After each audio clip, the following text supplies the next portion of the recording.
Sir, I'd like to talk about your book. This is the book, sir. Development, Experiences, Insights, and Introspection.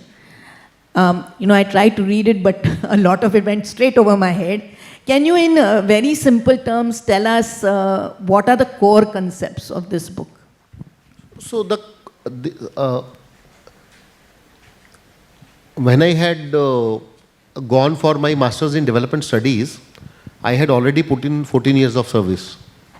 So, being in the administration, I was able to link myself to what kind of policies we have and how do we implement them.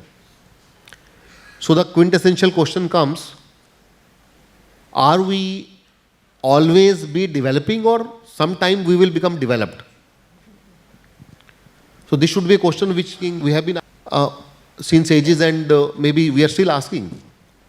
Here, I realize that in some of the concepts, we have been placed in developed category. For example, in concepts related to tariff in WTO or the concessional loans from international monetary institutions, India as a nation is placed in the higher category of development, so that we do not get that kind of concessions which actually we should get. And what is going to be the definition of development? You mentioned economic development. Is this the only development? Or going by the typical fabric of our society, we need social and moral development also. 25% of our economy is still based on rural practices, rural economy, agrarian practices. So, how do we become a developed nation without developing our villages first? But then there was a debate also. I remember our Honorable Chief Minister, sometimes back he was giving an interview, he mentioned this and I quote him saying that when the talk of urbanization happens, for many, many years, we felt guilty of the fact that Maharashtra was getting more and more urbanized, as if something bad was happening to the villages. So he categorically mentioned that we have to come out of this guilty complex and accept that urbanization is the way forward, it is the thing to come, and urbanization will serve as the driver and magnet of growth and development, not only for the cities but for peri-urban areas as well as rural areas. So these kind of perception and policy shifts have happened over a period of 7-8 decades since we became independent. So I just wanted to reflect on these ideas by tackling few of the themes in Indian context. So when this book is a compilation of essays which were required, these are academic essays which were required for academic requirement of my master's degree. But finally, when I had this idea of putting them together as a book, this was the basic idea that we should try to see development, how Indian experience has been in development of these themes, what have been our insights and our experiences from them. Have we learned something? How are we improving ourselves? And what actually have we achieved? It is no meager task. What we have achieved is phenomenal. You just mentioned, madam, anybody coming to India for any procedure, it is possible to get MRI appointment in one day. Yes. So I remember when I was doing my masters, I had a friend. She broke her ankle in one of the biking accidents. She was in crutches. 3 months was the MRI waiting period in public sector, NHS. She could have paid and got it. But for again, somebody who is not able to pay, 3 months. Now anybody can tell me what will happen to the fracture in 3 months? What is the purpose of MRI? So we are in a state of luxury, I would say, in a state of luxury. It is still possible to get quality healthcare at very affordable price. It is still possible to get a square meal in an affordable price in a city like Mumbai. There are so many organizations which are feeding people in the hospitals, unheard of in any other country. So we as a society are very caring and very giving. So that is the best part. So essentially, that was the idea of this book, to try to see what we have done, how we have done, whether we have learned something out of it, and what could be the way forward. And also, when we talk of development, somehow we talk less of what we have achieved. We have to acknowledge and accept that yes, we have achieved a lot since we started, but we have to achieve a little more before we can say yes, we have arrived. So that was the idea of this book, and it is based on development themes. So I have picked up certain themes and the topics related to those themes for my academic essays. So that is how the list is little varied, the index, as you would see. But that is how it all started. And thank you so much, sir. And for the young people, your seniors, those who have worked abroad and come, my personal perspective also, we've come back with a renewed sense of respect for what we are doing with the resources that we have. Sir, now I'm going to ask you to little coffee with Karan kind of perspective. We're going to have a rapid fire round. And I want to tell the audience that when I asked sir, I said, sir, we'll do it without any briefing. He said, yeah, okay, I'll do it without any briefing. So sir doesn't know any of these questions. I'd like you to say the first thing which comes into your mind. Okay? So if you were to write an autobiography of yours, what would be the title?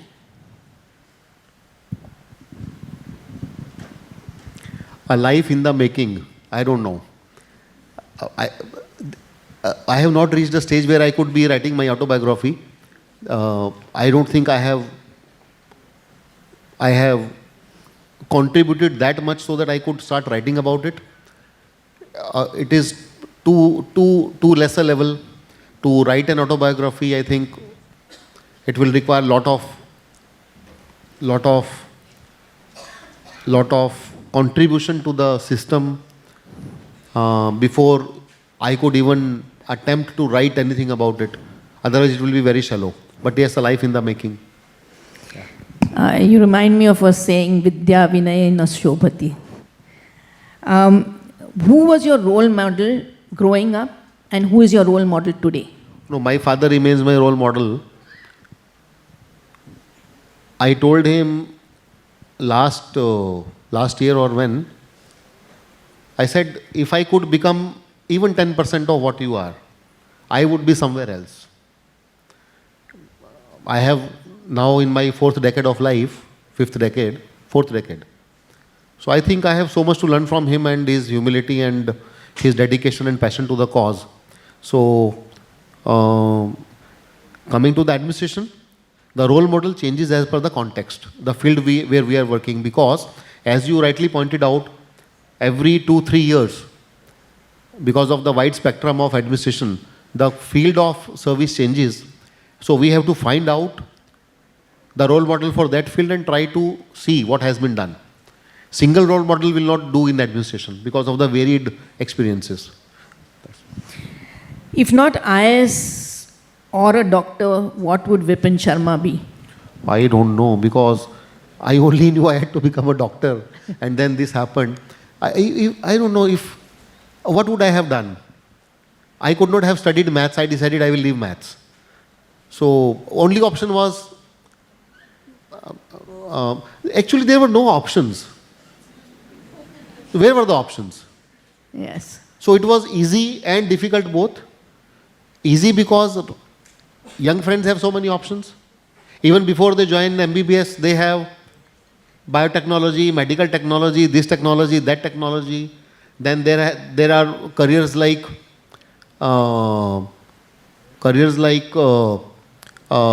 pharmacy, which are coming up in a very big way. Even after coming into MBBS, careers in research, pharmacology, management of hospitals, and what not. So abundant choices of career. So, but yes, if not, practically, I have never thought of that. What would I have done? I could always say if I have not become IAS, I would have continued in my study of graduation and post-graduation. Then I would love to have become a surgeon like my father, obviously. So that was the calling that time. And finally, sir, before, in one sentence, I want you to think about it in one sentence. How would you describe the future India 10 years from now? In India? The future India. How do you visualize the future India 10 years from now? Oh, India will be great. 10 years, Yeah, madam, yeah.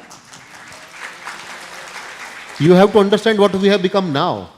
So, sorry, I was in MIDC till some time back. So, I'm very hard seller for our country. But today, if anybody wants to invest, suppose some company wants to have a manufacturing facility set up, where do you go? You could be an American company, you could be a Central American company, you could be a Southeast Asian company. Where do you go? Where is the place where, number one, there is a stable political atmosphere, economy is booming. Till 2040, India is going to be growing at close to 8% as per World Bank. Where do you put money so that you get returns? Where your manufacturing activities go on undisturbed, there is a supportive government, welcome policies, incentives, not disturbed by any geographical disturbances worldwide. Where do you go? If you have one iota of business sense, you will come to India. There is no other way to go. Great, sir. So, Wonderful. future is India. India is the future.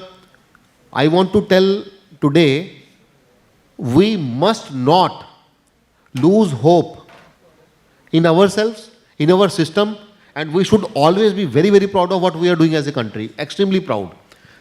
Once you start traveling around, as some of the friends and senior doctors usually they go abroad, you would realize every time you go abroad, you come back feeling more proud for your country. Every time. So it is a feeling, and 10 years hence, I don't know, we would be, definitely yes, we would be could be world's second largest economy, if not first. We could be a technology superpower, we could be a human resources superpower, we have democratic dividend on our side. So, India is a power to reckon with now. There is no stopping us. We already landed on Mars. Moon is fine. We landed on Mars. I don't know where we are going to land at next. So, on that absolutely wonderful, optimistic take-home message, especially for the young minds today, which is that we don't say make India great, we say India is great. Thank you so much for that. But before we finish, we'd like to throw this open to the audience for the next 10 minutes or so. So I'd ask the audience if they have any questions. Yes, sir. This is not related to medicine, sir, but this is related to, since you handle the portfolio of estate also. There is some British or English concept of FSI. That means that in a given area, so many people should dwell so that we are able to give what is called as a reasonable good facilities, civic facilities to a particular person or a particular community. Now we have changed the policy that we can buy FSI from XYZ place. We can buy FSI from western side and build a multi-story tower in South Mumbai, or from city to South Mumbai, or South Mumbai to city, something like that. Is it not the mockery of something called as FSI, the basic concept, English concept of administration? Oh, this is a technical question. I'll be trying to answer it in a very simple way. FSI, in simple words, is what we can construct on a plot of land. So if we have this plot, which is say around what? This would be around 20 by 30, around 600, 550 square foot, this stage. Now, if the potential of this plot is, say, as per the development control regulations, is 3, that means leaving the margins and everything, we factor in, say, for the simple calculation, we say that 600 multiplied by 3. We can have 1800 square feet constructed on this plot. But then, leaving the basic set-offs, side margin, this margin, that margin, building height limitation because of the width of the street, we are only able to create what here? Say, not 1800, say 1600. Right? So, there is a difference in what we could have achieved. Now, we are not able to utilize that here. There could be another case where there is a potential because the piece of the land is bigger, the available FSI is more, potential is more, but the consumption is less. So the trade of FSI is only based on the consumption. It doesn't mean that we can go over and above what is allowed. We can buy to achieve what is allowed if we are falling short. But we cannot go over and above what is allowed. If that would be the case, then somebody could have purchased FSI from here there and could have made a 300-story building. Right? So that is not the case. So usually the concept of FSI is talked in a very generic term, obviously because floor to space index concept was relevant, it still remains relevant because there has to have a minimum number of or a maximum number of people living in one unit of area, what we call as density. So to control density, to provide for amenities.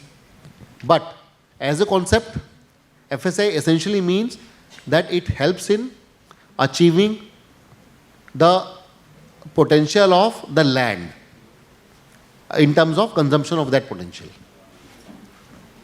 Second small question. I have read your book very much, very carefully.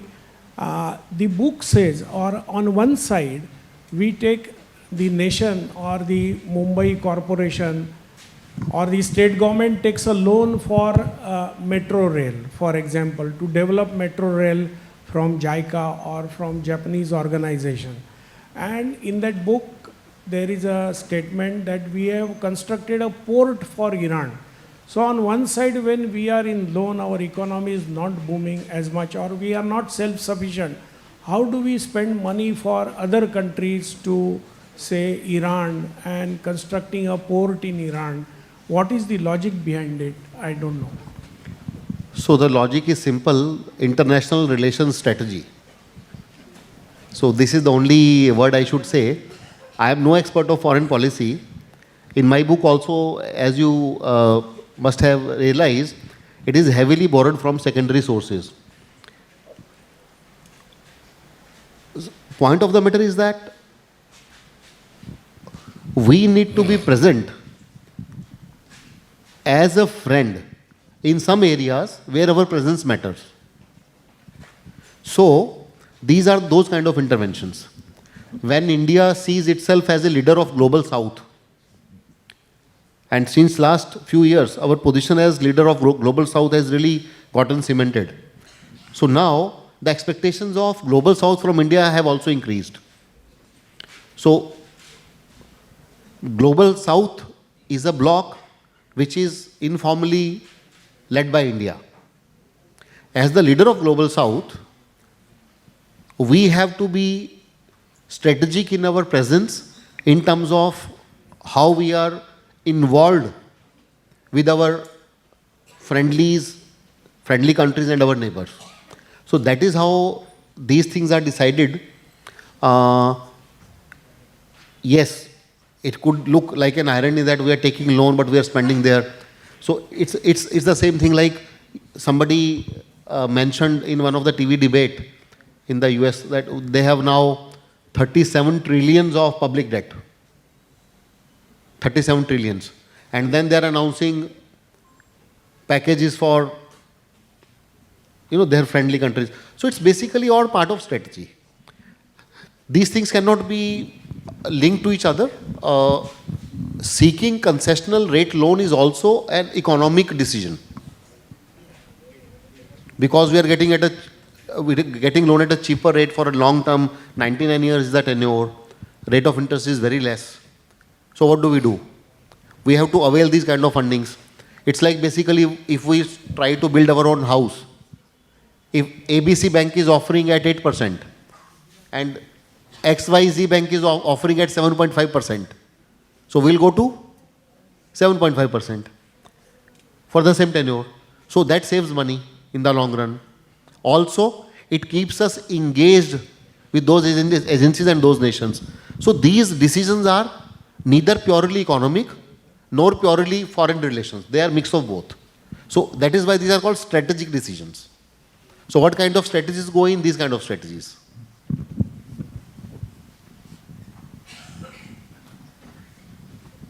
Sir, as a doctor, you would have served a limited number of people in the society. As an administrator, you are serving a lot of people. So you are MS, then IAS. What next? Maybe you see yourself as a politician, member of parliament in future.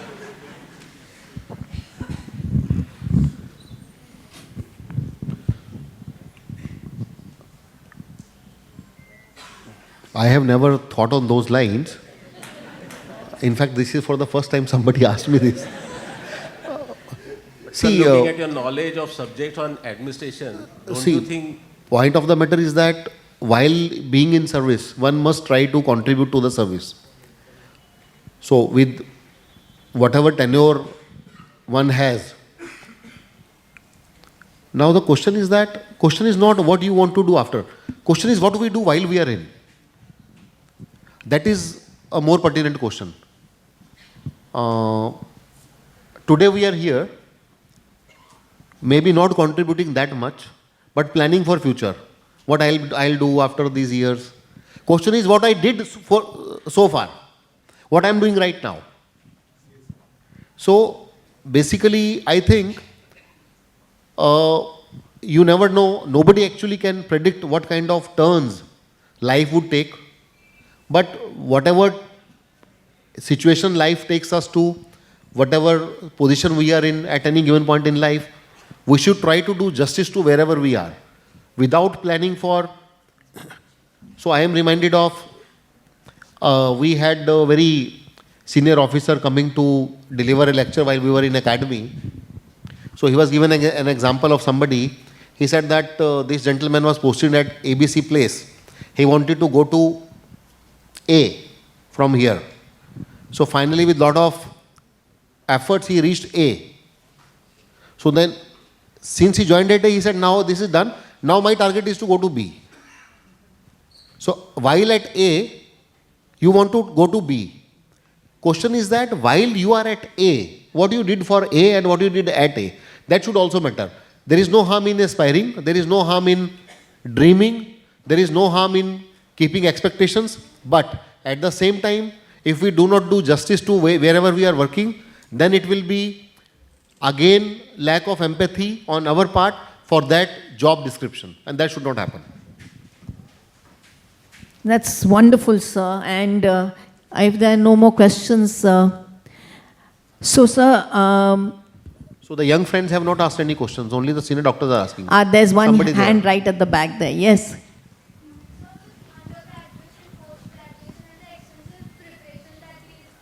Entrance examinations require, we are often conditioned to believe that medicine is the only part and purpose of our life.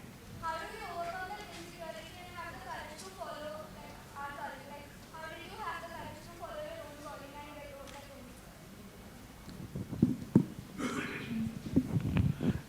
See, basically, question is that are you in a state right now where you are compromising your present to achieve something for your future? This is how you have to look at this question. You want to appear for something else, it is good. Somebody wants to go for common admission test for MBA. Somebody wishes to appear for Public Service Commission. Somebody wishes to appear for some other exam. It is fine. But while you are doing that, are you doing justice to your current occupancy? For example, if you are a final year student of MBBS, are you trying to actually do justice to your MBBS studies? If you are doing your post-graduation, are you trying to become a postgraduate student who is of value to the organization? Are you trying to learn everything while you are pursuing your post-graduation? So this is how courage will come only if you are courageous enough to face your present. You cannot derive courage for something which will come in future by not being courageous in your present. That has been my limited experience. Thank you, sir. Thank you so much, sir. Any more questions from the students? Yes.